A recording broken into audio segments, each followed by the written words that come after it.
कहानी की शुरुआट में हम रात का समय देखते हैं जहां पर एक कपल अपने घर से बाहर निकलते हैं और अपनी कार में बैठकर वहां से चले जाते हैं। कपल के जाने के बाद घर के बाहर कुछ दूर पर खड़ी एक दूसरी कार के अंदर से 3 चोर बाहर निकलते हैं और उस कपल के घर में चोरी करने के लिए चले जाते हैं। उन चोरों का एक साथी कार में ही रहता है ताकि अगर कोई प्रॉब्लम हो तो वो कार को पहले से ही स्टार्ट रखे। अब वो तीनों चोर घर के दरवाजे पर आ जाते हैं जहाँ पर उनकी साथी अपनी ट्री की मदद से दरवाजे को खोल लेती है और जब दरवाजा खुलने पर अलार्म बजता है तो वहाँ पर कपल का डॉग आ जाता है जिससे सभी डर जाते हैं, लेकिन जल्दी इन्हें पता चल जाता है कि वो डॉग काफी ज्यादा फ्रेंडली है। जिसके बाद वो कपल के घर में मौजूद एक कीमती पेंटिंग को ढूंढना स्टार्ट करते हैं क्योंकि वो लोग उसी पेंटिंग को चुराने आए हैं। इसके बाद हम घर के बाहर कार में मौजूद चोरों के साथी को देखते हैं जिसे सामने से एक कार आती हुई दिखाई देती है और ये कार किसी और की नहीं बल्कि उस घर के मालिक की ही थी क्योंकि वो लड़की अपना पर्स घर पर ही भूल गई थी। अब कपल के वापस आने से चोर पूरी तरह से डर जाते हैं, लेकिन ये उनकी किस्मत ही थी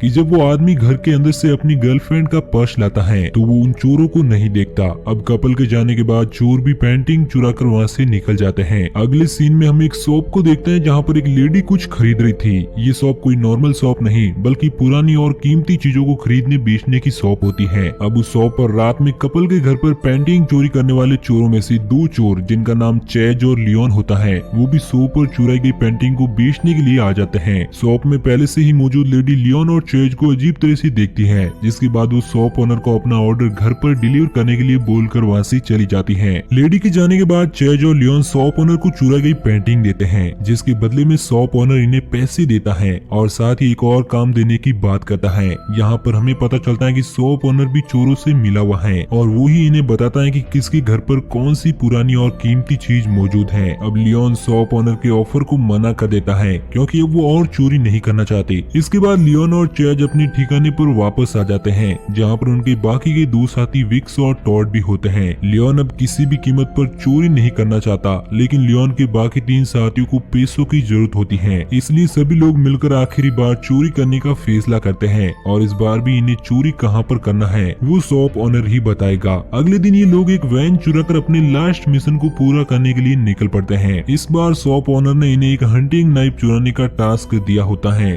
जिसे दास प्रथा के समय अमीर लोग गरीबों का शिकार करने के लिए इस्तेमाल करते थे। अब ये लोग अपनी गाड़ी में नाइफ की हिस्ट्री के बारे में डिस्कस करते हुए उस जगह पर पहुंच जाते हैं जहां से इन्हें नाइफ चुरानी है। चैज सभी से कहता है कि इस बार मैं बाहर गाड़ी में नहीं रुकूंगा बल्कि तुम लोगों के साथ अंदर चलूंगा। इसके बाद सभी लोग अंदर आ जाते हैं जहाँ पर दरवाजा खोलते ही अलार्म बजने लगता है, लेकिन ये जगह गाँव या शहर से काफी ज्यादा दूरी पर थी इसलिए इन्हें जरा भी डर नहीं लगता और वो लोग नाइफ चुराने के लिए अंदर आ जाते हैं। विक्स और टॉड एक साथ नाइफ खोजने की कोशिश करते हैं और वहीं लियोन और चेज एक साथ ऊपर आकर नाइफ ढूंढते हैं। अब अचानक से टॉड गायब हो जाता है और जब विक्स टॉड को ढूंढती हुई एक कमरे में आती है तो वो देखती है कि कमरे का दरवाजा बंद था। अब विक्स को कोई पीछे से आकर बेहोश कर देता है, जिसके बाद चेज और लियोन पर भी पीछे से हमला होता है और जब उनकी आंखें खुलती हैं तो वो दोनों खुद को टॉड और विक्स के साथ बंधे हुए पाते हैं और इन चारों को गाड़ी में बैठाकर कहीं पर ले जाया जा रहा होता है। तो एक बंदा जिसका नाम मैलोरी होता है वो गाड़ी का पर्दा हटाता है और यहाँ पर लियोन और चेज देखते हैं कि यहाँ पर वो लेडी भी मौजूद थी जिसे इन्होंने शो पर देखा था। इस लेडी का नाम कैथरीन होता है जो एक शाही परिवार की वंशज होती है और इन्होंने जहाँ से हंटिंग नाइफ चुराने की कोशिश की थी वो प्रॉपर्टी भी कैथरीन की ही थी।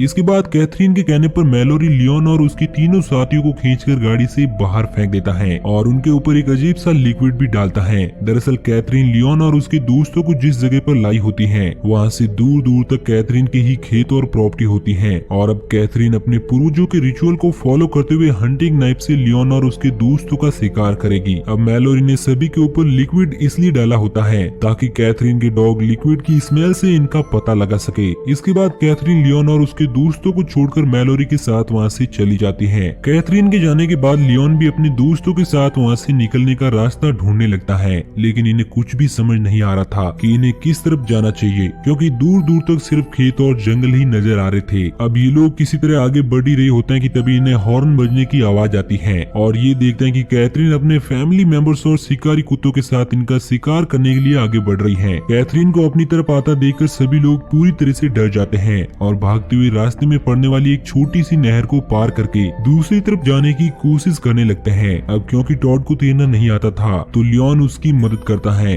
और वो सभी लोग नहर के उस पार आ जाते हैं लियोन और उसके साथियों को उस पार देखकर कैथरीन और उसकी फैमिली मेंबर बहुत खुश होते हैं, क्योंकि इंसानों का शिकार करने में उन्हें बहुत मजा आ रहा था और वो वापस लौट जाते हैं। इसके बाद लियोन अपने दोस्तों के साथ आगे बढ़ने लगता है और अब इन्हें समझ आ गया था कि शॉप ओनर ने पैसों के लिए इन्हें धोखा दिया है, क्योंकि वो पहले से ही कैथरीन से मिला हुआ है। अब ये लोग अपने पास एक एक लकड़ी का टुकड़ा रख लेते हैं और लंबी लंबी घासों के बीच से आगे बढ़ते हैं। अब टॉड जब गुस्से में अपनी लकड़ी से घास पर मारता है तो उसे वहाँ पर जंगली जानवरों को पकड़ने वाला ट्रैप मिलता है, जो यहाँ पर जंगली जानवरों को नहीं बल्कि इन्हें पकड़ने के लिए लगाया गया था। यानी कि यहाँ पर चारों तरफ खतरनाक ट्रैप लगे हुए हैं, इसलिए इन्हें बड़ी ही सावधानी से आगे बढ़ना होगा। और अगली पल ये देखते हैं कि कैथरीन अपने फैमिली मेंबर्स और शिकारी कुत्तों के साथ इनका शिकार करने के लिए यहाँ पर आ चुकी हैं। अब कैथरीन को अपनी तरफ आता देखकर ये सभी लोग बुरी तरह से डर जाते हैं और भागते हुए एक वॉल के पास पहुंच जाते हैं। लेकिन वॉल को पार करने के दौरान टॉड नीचे गिर जाता है और एक ट्रैप में फंसने की वजह से घायल हो जाता है। इसके बाद लियोन और चैड मिलकर टॉड को ट्रैप से बाहर निकालते हैं और वॉल के ऊपर चढ़ाते हैं। चैड तो ऊपर चढ़ जाता है, लेकिन लियोन अभी भी नीचे ही था। और अब यहाँ पर कैथरीन के डॉग भी आ जाते हैं, जो लियोन पर अटैक करके उसे घायल कर देते हैं। लियोन अपने दोस्तों की जान बचाने के लिए खुद को अकेला छोड़कर उन्हें आगे बढ़ने के लिए कहता है, क्योंकि इसके अलावा उनके पास कोई और ऑप्शन नहीं था। अब विक्स टॉड के घाव पर पट्टी बांध देती है और वहीं दूसरी तरफ लियोन की सांसें अभी भी चल रही थी, जिसके सामने कैथरीन अपने फैमिली के साथ बैठकर बड़े ही आराम से कॉफी पी रही होती है। इसके बाद कैथरीन हंटिंग नाइफ की मदद से लियोन का गला काटकर उसे मार देती है और अपने फैमिली के ट्रेडिशनल रिचुअल को पूरा करती है। इसके बाद कैथरीन लियोन के ब्लड को माइल्स के चेहरे पर लगाती है और उसे रिवार्ड के तौर पर हंटिंग नाइफ देती है, क्योंकि ये माइल्स की लाइफ का पहला ह्यूमन हंट होता है। इसके बाद हम चैज और उसके साथियों को देखते हैं, जो खेतों को पार करके एक कच्चे रास्ते पर पहुंच जाते हैं कि तभी गाड़ी से इन्हें कोई अपनी तरफ आता हुआ दिखाई देता है।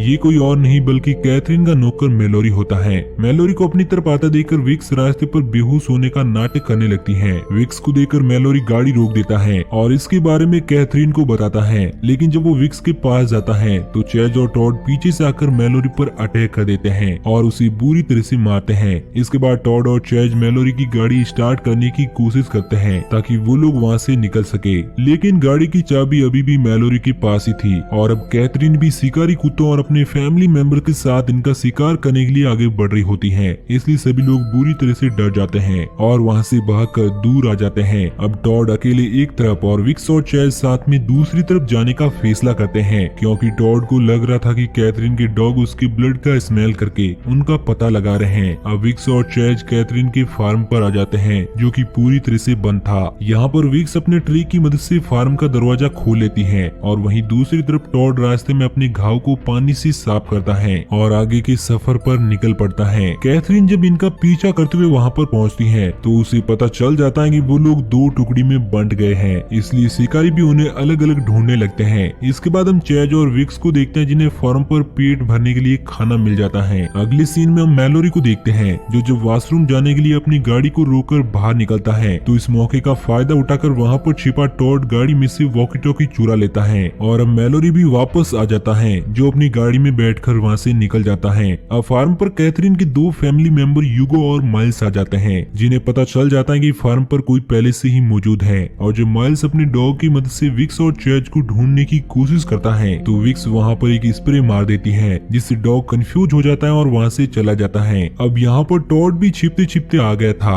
माइल्स और यूगो से बचने के लिए चैज ओवन में एक मेटल रख देता है और साथ ही गैस भी खोल देता है। इसके बाद विक्स और चैज स्टोर रूम में छिप जाते हैं और जब माइल्स अंदर आने की कोशिश करता है कि तभी ओवन ब्लास्ट हो जाता है, जिससे माइल्स दूर जाकर गिरता है और काफी ज्यादा घायल भी हो जाता है। इसके बाद विक्स चैज और टॉड के साथ वहाँ से निकल जाती है और यूगो भी गुस्से में अपनी गन लेकर इन्हें ढूंढने के लिए निकल पड़ता है। रास्ते में टॉड के पास मौजूद वॉकी टॉकी की मदद से कैथरीन इनसे बात करती है, जो इन्हें बताती है कि ये लोग अपनी गलती की सजा भुगत रहे हैं, क्योंकि ये लोग कैथरीन के घर में हंटिंग नाइफ चुराने के लिए गए थे, लेकिन ये तो सिर्फ एक बहाना था। असल वजह तो वॉकी टॉकी की मदद से इनकी लोकेशन का पता लगाना था। इसके बाद चैज एक पेड़ पर चढ़कर ये देखने की कोशिश करता है कि इन्हें किस तरफ जाना चाहिए कि तभी वहाँ पर हंटर आने लगते हैं। हंटर को अपनी तरफ आता देखकर ये लोग जंगल के अंदर चले जाते हैं, जहाँ पर टॉड विक्स और चैज को खुद से अलग रहने के लिए कहता है, क्योंकि घायल होने की वजह से वो उनके लिए मुसीबत बन सकता था। इसके बाद विक्स और चैज साथ में वहाँ से दूसरी तरफ निकल जाते हैं और टॉड अकेले ही अपनी मंजिल ढूंढने का डिसाइड करता है, लेकिन कुछ ही समय बाद वो वो यूगो के द्वारा पकड़ा जाता है। इसके बाद यूगो और टॉड के बीच में एक खतरनाक फाइट होना शुरू हो जाती है। फाइट के दौरान यूगो टॉड के पेट में हंटिंग नाइफ से अटैक करता है,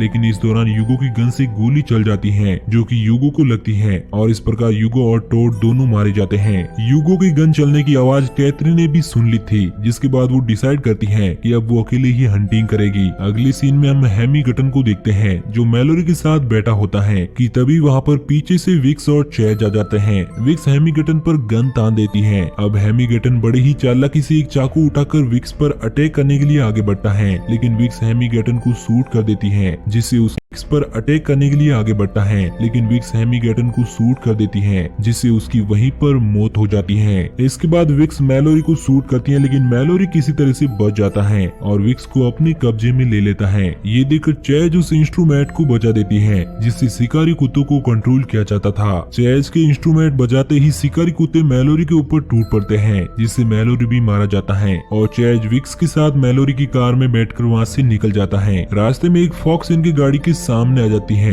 जिसे बचाने के चक्कर में चैज गाड़ी को एक पेड़ से टकरा देता है और इस दौरान एक लकड़ी विक्स की बॉडी के आर पार हो जाती है, जिससे विक्स को बहुत तेज दर्द हो रहा था। अब विक्स के बचने की कोई उम्मीद नहीं थी, इसलिए वो चैज को खुद को छोड़कर आगे बढ़ने के लिए कहती है। चैज विक्स को छोड़कर जाना नहीं चाहता, लेकिन इसके अलावा उसके पास कोई और रास्ता नहीं होता है, इसलिए वो विक्स को छोड़कर आगे बढ़ जाता है और इस प्रकार विक्स भी मारी जाती है। अब चैज एक बार में पहुंचता है जहाँ पर मौजूद सभी लोग चैज से बड़े ही प्यार से बात कर रहे थे, लेकिन कुछ समय बाद जब वो ध्यान देता है कि इस बार में सभी मौजूद चीजें इस तरफ इशारा कर रही हैं कि वो लोग कैथरीन से मिले हुए हैं और ह्यूमन हंटिंग को सपोर्ट करते हैं, तो वो पूरी तरह से डर जाता है और वो भागते हुए बार से बाहर आता है, जहाँ पर उसे पुलिस ऑफिसर मिलते हैं जो उसे अपने साथ ले जाते हैं क्योंकि चैज के कपड़ों पर ब्लड का निशान होता है। चैज को लग रहा था कि अब वो कैथरीन से बच गया है, लेकिन पुलिस ऑफिसर चैज को पुलिस स्टेशन के बजाय कैथरीन के पास ले जाते हैं क्योंकि वो भी कैथरीन से मिले हुए थे। कैथरीन चैज को बताती है कि उसे बहुत खुशी है कि चैज सरवाइव कर पाया, जिसके बदले रिचुअल के अनुसार वो चैज को ढेर सारा पैसा ऑफर करती है। अब चैज उन पैसों को लेने और कैथरीन की बात मानने के अलावा और कुछ नहीं कर सकता था क्योंकि पुलिस ऑफिसर भी कैथरीन से मिले हुए थे। कैथरीन की बात मानकर चैज वहाँ से निकल जाता है। अगली सीन में हम उस शॉप ओनर को देखते हैं जिसने चैज और उसके दोस्तों को कैथरीन के जाल में फंसाया था। चैज भी शॉप ओनर को एक हंटिंग नाइफ गिफ्ट करता है और अगले ही पल वहाँ पर पुलिस भी आ जाती है, यानी कि शॉप ओनर भी पकड़ा जाता है और इस प्रकार चैज ने बड़ी ही चालाकी से शॉप ओनर से अपना बदला ले लिया और इसी के साथ ये मूवी यहीं पर एंड